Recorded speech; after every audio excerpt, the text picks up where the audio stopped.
Thank you. சரி பண்ணதுக்கு.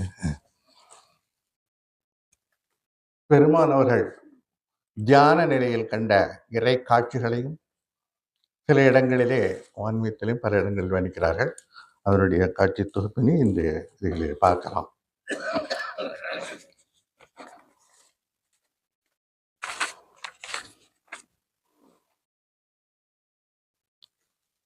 வள்ளலாருடைய ஒரு பாடல், ஒரு வரி அந்த தொகுப்பின் இணைப்பாக வருவதால் அதை பாடி அதன் பின்னருக்கு வருகிறேன்.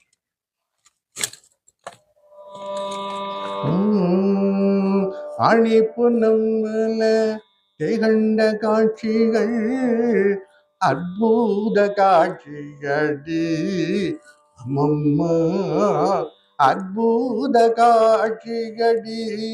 அணி பொன்னம் திகழ்ந்த காட்சிகள்